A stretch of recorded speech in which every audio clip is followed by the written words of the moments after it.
Greetings and welcome back to Room 303 in our Chats with Emily, as we are calling our readings through the poetry of Emily Dickinson. We are in the Johnson edition, and we turn now to poem 451, The Outer from the Enter. Another comparison poem, kind of like back to poem 435, Much Madness is Divinest Sense to the Discerning Eye. Emily always playing these games of comparing one concept or idea to another. We're also going to maybe have something about Emily's secret here as well. She'll mention that word.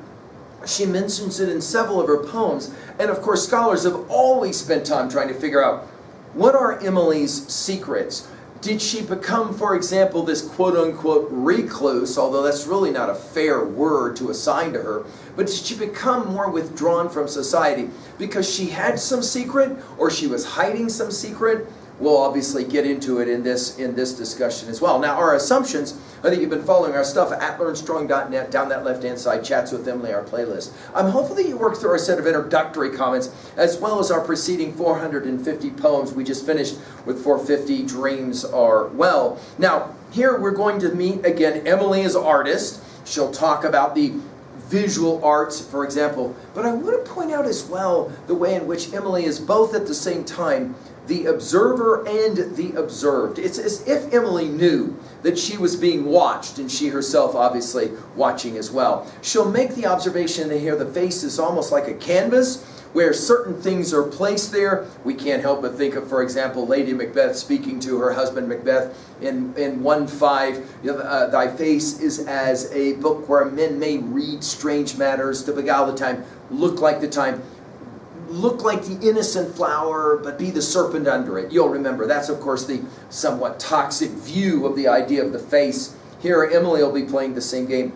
There are some who will see this as a poem about maybe Emily as poet, and that might be the secret that's being referenced here, and the comparison between Emily as poet and other women poets especially that she might be comparing herself to. The brilliance of the right away, the insight that there's so much that one can tell about the inner from the outer. Let's watch how she plays the game. The outer from the inner derives its magnitude. 'Tis dwarf or duke according as is the central mood. The fine unvarying axis that regulates the wheel, though spokes spin more conspicuous and fling a dust the while. The inner paints the outer, the brush without the hand. Its picture publishes precise as is the inner brand. On fine arterial canvas, a cheek, perchance a brow, the star's whole secret. In the lake, eyes were not meant to know. Now, I think it's significant that the last word of this poem is no. I think there is a game that Emily is always playing. Guys, I've said this to you before. I think she's having so much fun as she's playing with many of these lines. And yet there is something serious, I think, as well about the game that she is playing. She'll begin, of course, with the outer from the inner. Again, comparisons that take us back to poems like 435, Much Madness. Derives its magnitude. Notice the use of that word. In other words, the importance, we might say.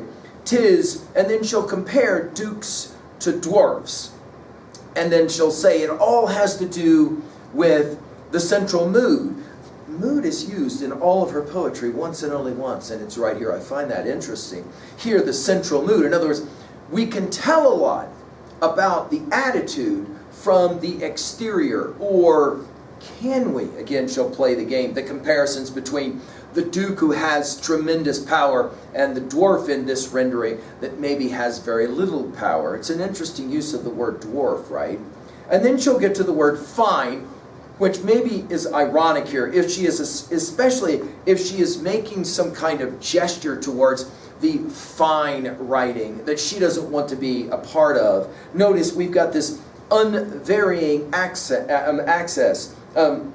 Now the use of access is I think one that will run to ground. When we get to poem 1428, she'll play it this way. Water makes many beds for those averse to sleep. Its awful chamber open stands. Its curtains blandly sweep.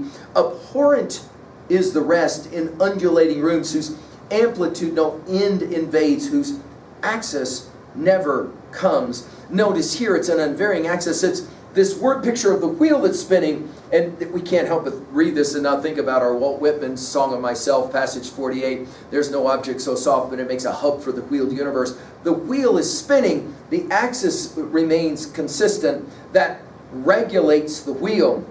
Though spokes spin, more conspicuous, you notice more of that. And fleeing adust the while. Notice the rhyming between wheel and while. In other words, which is more important? The wheel that is spinning that you see, or the axle that would hold on to the wheel? That is the steady. And then she'll go to visual arts. The inner, and we're back now. Notice the switch here from outer to inner. Now it's inner to outer. The inner paints the outer. Watch her verbs here of paints and publishes. The brush without the hand, its picture publishes precise. And some have read this poem as Emily, again, thinking about publishing and the challenge of publishing and the ways in which she was always uncertain in many ways about whether publishing was a good idea or not. When we get to poem 709, publication is the auction of the mind. She says, poverty by justifying so foul a thing. Maybe she is dealing with that idea. She'll say its picture publishes, and then the use of the word precise. And I think that's an important word to juxtapose, to know, as is the inner brand. Go back to poem 258, that internal difference when we saw it there. On fine, so we're back to fine one more time, right? Notice her repetition of that word. Arterial canvas, a cheek, and then the dash, perchance a brow, so the distinction between the cheek and the forehead. The stars whole secret in the lake. Now, when we get, stars are important for Emily. When we get to poem 1638, she'll play around with stars this way. Go thy great way. The stars thou meetest are even as thyself. For what are stars but asterisks to point a human life?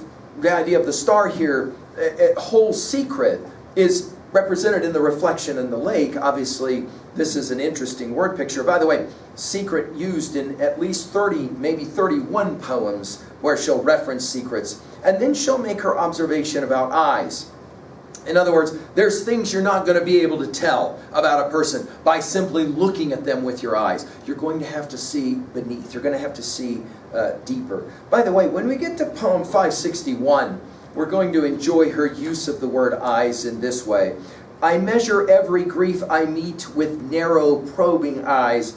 I wonder if it weighs like mine or has an easier size. Again, we'll enjoy as we come to that poem, reminding ourselves of this. But finally, the star's whole secret in the lake, eyes were not meant to know. Do you remember when we did poem 290 and we played around of bronze and blaze the north tonight, so adequate it forms, so preconcerted with itself, so distant to alarms, an unconcern so sovereign to universe or me, infects my simple spirit with taints of majesty till I take vaster attitudes and strut upon my stem, disdaining men and oxygen for arrogance of them. My splendors are menagerie, but their completeness shows will entertain the centuries when I am long ago an island in dishonored grass, whom none but beetles know.